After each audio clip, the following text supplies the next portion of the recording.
The workforce become global, and because of the spread out, the information and the flexibility that is required cannot be managed from brick and mortar, come to a personnel department or HR department option. So the transaction work that was being so much occupying the HR space, delivering in component etc., has slowly transformed into running the business. And I know some of my colleagues don't like the word business partnership because, so I'll not go into that.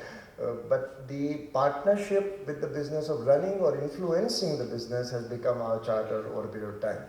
Now obviously that charter will be only there, and the strategic role will be played only and only if we have time to do that work and meet the business leaders. And if you're sucked up into doing routine transactional work, then the time is a constraint. So although we are late entrants, but the decision-making process today relies on very few things that they relied earlier also. And only change is the speed of decision-making has increased. Data is required, information is required, but now we are working with in a world which says everything online, just-in-time information, and it is rich decisions are made based on how rich the data and the reference points are. So Dave Ulrich and Brockbank study when they moved off to say that mastery of HR technology is one of the 5 competencies that they defined way back. Prakash, which year was that? 2001. Now, 1 decade later, there's still, some of us are trying to understand what is that specialty that we bring to the table. But good progress has been made. There's a good research done by Forrester and says nearly HR professionals spend nearly 51% of their time on administrative activities. And this was a very wide research of more than 3,000 HR professionals across sectors, across business, across geographies. And another study, and I went through a lot of research this time, but this is one of my pet subject on technology, is to say that Hackett Group study said that world-class companies operated with 16% less HR people where they adopted technology. And that is why, Sandeep, you will replace, your company will replace many HR jobs, which may be good news for you, though. And self-service mode. Many of us have seen and observed that the line managers were asking us for reports. Simple thing like attrition report. How many of us do attrition report on a monthly basis? Most of us. How many people hired? How many people left the organization? Those are standard reports. The trend that is moving out is self-service. We will put the data in a systematic way. If you want any report by any cut, the technology will give it to you. Get it yourself. And leave us alone to do more higher echelon work than just submitting report and going to HR department and say, give me my attrition report or give me how many people have left in which skill bracket. But one area in which recruitment has made a very big impact very visibly is recruitment. Data shows that 88% of job seekers read advertisements online before they apply. And about 42% use online job boards, whether it's Naukri.com, job streets. And this is not only India, it is happening in most of the countries where hiring is a priority. It is not happening so much so in North America and Western Europe as it is happening in Southeast Asia and mainly in this belt right up to China. And 90% of job seekers go to website to see what the organization is all about. How many of us in HR actually have visited our own website and find out that are we really projecting ourselves in a true manner or not? We are happy with what we are delivering. Sometimes we are happy with what we are maintaining within the organization. We are happy with what we are asked to do, hire, fire people. And that's not a bad thing to do, but technology is changing the way we're going to work. So one of the interesting things that we used in IBM was second life concept. When it first started, sometime in 2005, 2006, it looked like a gimmick. But we actually use it for induction. You could have an avatar, you can go into induction room, really enter with a second life avatar, and go through the whole induction process. First it looked like game. It was. But it caught the imagination of the generation that we were hiring, and the absorption and retention of knowledge that was given was far superior than these boring lectures that people come with slides which they've used 500 times. They've not even sometimes changed the date on the slides. They just come and sort of give this presentation, go away looking at their watch to say, okay, I've done my bit, tick mark, tick mark, tick mark. And that engagement is missing. And when we are looking at this type of technology use as we go along, what is likely to happen is that communication is the first point being affected. How do we communicate? Most of us have heard of this whole idea of e-notice boards and communication, but these are very routine. But some of the smart technology, if you are good enough to use, can be highly effective. I'll give one personal example. As head of HR for IBM, we were at that time about 40,000 odd people. And we were putting up a new career orientation and career development plan in place. And our daughter studying in Australia was visiting us and said, oh, one more boring presentation you're preparing, is it? Gen Y. And here's a perspective from a Gen Y person to say, oh, one more boring presentation coming out from director HR and he'll bore all these 35,000 people. So I said, no, it's not boring. The content is good. She said, yeah, but how many people listen? The reason I'm mentioning is big learning for people like us who are still living in 19th century thinking, 20th century process, looking at 21st century needs. So I said, okay, if you're so smart, how would you do it? And look at the answer from a Gen Y using technology. She said, what is it that we want is a choice, when to hear and when not to hear. And she gave me an example that I have loaded a lot of National Geographics on your iPod. What do you do when you do podcasts? You switch it off and you don't like, you skip and you don't like. Give the choice to people and they will retain what they learn. I said, they'll miss out. Here is my old school thinking that I must hold on. They must listen because it's a good thing, it's good for them. It's like a doctor saying, take this medicine 3 times a day, whether you like it or not. It's the old thinking. The choice of today was use of technology. So we actually went and podcasted that whole thing. We put a podcast with a live podcast with a line manager and with some portion unrehearsed. So it was some portion I was hooing and hawing how to answer that question. And surprisingly, in first 11 days, it hit a 40,000 hit mark when we had only 35,000 employees. At the end of some 19 to 20 days period, it had hit 72,000 hits in IBM globally. And which part people notice most? Or the hooing and hawing by the HR director who couldn't answer properly to an impromptu question. Why did they notice that? Because it is spontaneous and the technology allowed that spontaneity to be conveyed rather than a fancy email or a fancy presentation that would have made them close their eyes and go to sleep. The point I'm making is that technology is here, how we leverage it, how we use it for our own effectiveness, and most important, how do we add value to business is going to be very critical. I'm very fortunate to have a panel consisting of people like Suchitra who actually done this, been there, done that. Sandeep actually running a company which actually deals with this. And of course Rajesh and have had maverick, to some extent I would call you that maverick set of HR leaders, which is actually positive, that we challenge a lot of things, and so why should we do what we are doing? So it's a good thing that we have a panel of this caliber and diversity with us. So to start with, Suchitra, can I invite you to share your thoughts, please?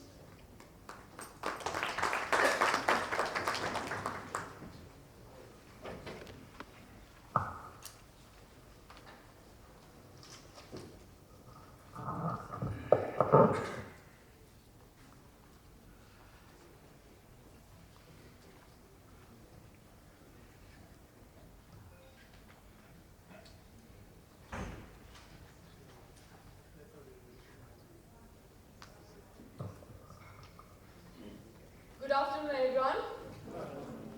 And thank you to Mr. Akhil for giving us such great thought starters and some insights into how he's used technology, he's leveraged technology to make it better than what it was. And I think that is the purpose of today, is how to use what we have, what the tools that we have, and really jump ship, really make what our HR strategies are, how to retain people, motivate people, build capability, and take that to the next level rather than have a status quo in your organizations. So today, my job is to keep you awake for the next 10 minutes and also share some insights and best practices from PepsiCo.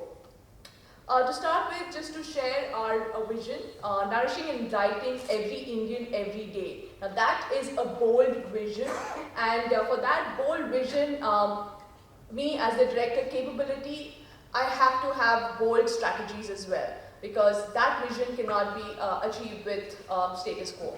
So what does our landscape look like?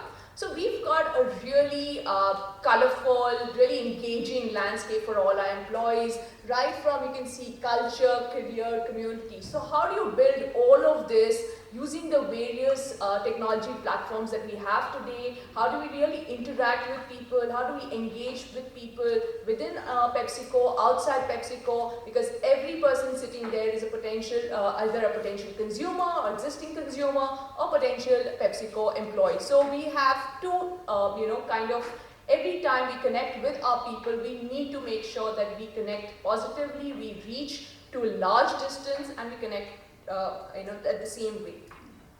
So, I'll just go through technology today, what we know, Mr. Akhil talked about a few of them. So what is that technology today? How do we apply it? And therefore, what are the HR advantages that we have? So obviously, the basic technology is all there, and India is quite ahead in the curve of technology in terms of laptops, handhelds, mobiles, tablets, applications, social media. Everybody's on Facebook, Twitter, etc. The intranet, SMSing, easy to customize application. We have brilliant people within India who customize application at the, just ask them and they can customize and give you any application. So great plethora of both tools and applications. So how do we really leverage it for HR? Obviously you can use it, like Mr. Akhil said, for information sharing and communication. I think that is really basic, and you need to do that effectively, especially given that today our community is all over India and even outside. So people are traveling, etc. So you can reach them anytime, anywhere. Interactive, social media, so they have a voice on the table, they can talk about it. Web access, like we said, podcasting, polling, so any surveys, etc. can be very easily done through any of those applications and gadgets that I told you. The other big platform, of course, is learning. Now today, like he said, people process information and want to learn very differently. So we can use that for basically e-certification has been there for quite some time. Learning portals which help everybody know what are the options for them. Simulations, gaming. This is where I think we still have a long way to go. We use gaming, today's generation does a lot of gaming all the time. For example, my kids are on the iPad doing some bubble games, some frog games, some Angry Bird games. So they're all the time there. So that is really the next medium for teaching people, teaching our next generation, like he said, on various policies, procedures, new skills, competencies, you name it, you can use this technology to teach. And then, of course, like we mentioned, data, so DW, so data warehouse. DW is basically data warehousing. Like he said, it's your whole analytics on your fingertips, anyone, anywhere again. So that's very interesting. So today we have a plethora of reports that can be generated by any manager or any HR without going through the rigmarole of where's the data, who has the data, is the data right, cross check, double check, Excel sheet, my Excel sheet is version 1, yours is version 2. So all that is eliminated, and it is a single point of data source that you can extract and therefore do real-time analytics and not waste any time. So what is the clear advantage that we get out of all that? First of all, information on fingertips. That is clear, so we do a lot of SMSing to people, especially we have these days where it's Chalo Bazaar Day, where 100% of our population is in the market testing our consumer products, testing how our consumers react to our products, etc. And what we do on that day is do a lot of SMSing so we say a person in, let's say, Paharganj sold 5 cases of Pepsi today. New launched in Panipat raising cheers, or Aliva being sold in Mamandur plant, blah blah blah. So we have a lot of that, which really brings the entire organization together. Everybody is focused on that. If there are problems, they get immediately cascaded back, interpreted, sorted out. So can you imagine 2,500 people of Pepsi all in the market at the same time, just understanding what the issues are, understanding, learning and interacting with each other, polling their information back to a single source, where the next day then we start analyzing that information. My voice is heard. Today, a frontline man who's there 6 days a week at the market can actually get back his voice to the central system using those SMS polling that we constantly do, or his handheld devices. So today he doesn't have to go to a shop and actually take down all the shop details. He just has to scan the products through the cooler and say what is available, what is not available. So think of the advantage in terms of his own work-life balance. He doesn't need to come back to a distributor point and actually make the analysis of how many Pepsis, how many Dews, what SKUs, etc., etc. Because all that information is already captured through a single swipe of his handheld device. So all that information is real-time information. So again, feeding back to the real-time analytics, and think of all the advantages that as HR folks we can gain from those kind of linkages, where we have exactly how many people are on the route, how many salespeople generate how much volume, generate how many sales, what is the revenue per person, all those analytics that you want to do for your manpower planning, for your future trend analysis. All that can be done now with all this technology, and therefore using that technology right. Employer brand engagement. We do a lot of work, as you may have known, through our Facebook, our Twitter. We have PepsiCo sites on Facebook. Any new launches, we had a huge World Cup, whole thing on through the social media, and which massive responses. So millions of responses through that to know which one is the right tasting lace, for example, when we launch the new product, or which batting style of Dhoni you like the best. All of that. So that's great externally as well as internally, because every employee is engaged with that. He can also be part of the whole game.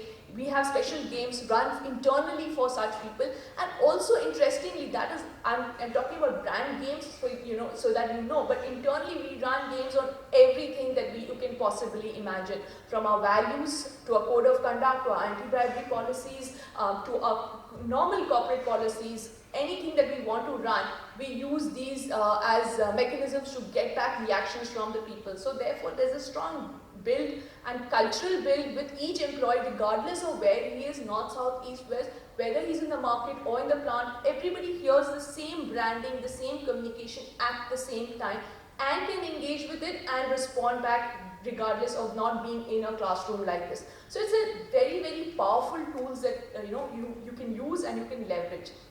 Learning on the go, like I said, learning is one single platform that we've leveraged to build learning on the go. So whether it is through simulation or through gaming. So for example, he was talking about onboarding gaming and similar. So every day a person goes, for example, into the market and a new employee, and each day we give him a certain puzzle to solve.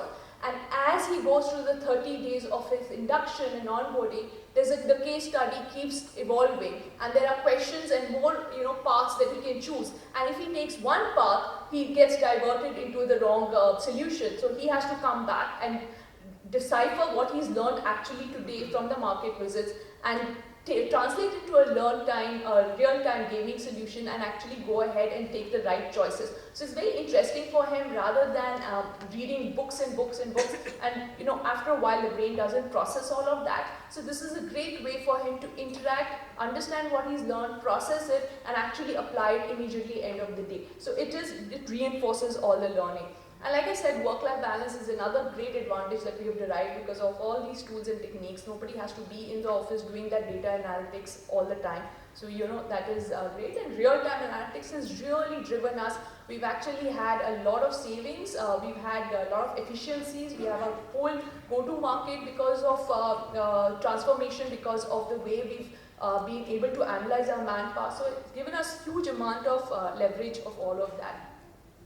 I've talked about flexible learning, learning e-courses, but we also have this tool of collaborative learning. That means if I have a best practice to share, I share it on this tool, and others also contribute to it, and so we learn from each other. So for example, one plant does some best practice, they share it, and other plant says, yeah, but when we did it this way, it didn't really give us this advantage, but we did it another way and we got certain further advantages. The third plant will add on to it and go ahead and say it, and therefore each of them learn from each other rather than waiting for us to have a program or a workshop where they all share in a very dry format. So collaborative learning is something we really leverage. Like I said, analytics on my fingertips I've already talked about.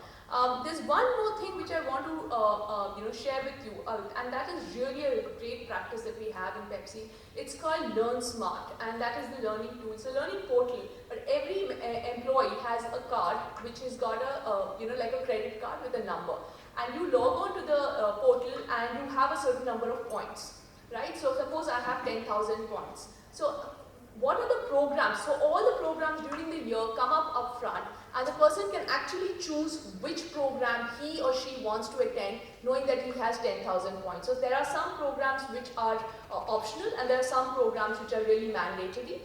So between that, he can allocate the 10,000 points. He can also, once he attends certain programs which are mandatory, certain new points get released to him. So it's very interesting how we use that to also motivate people to attend the right training program. So once he attends that, certain new points get released, for which he can either buy books or go for a hobby. So if I want to really do a guitar class, then I attend 2 of the classes which I think are mandatory, and then I get extra points and I can register for a guitar class, for example. So things like that we use using this Learn Smart portal that we've developed.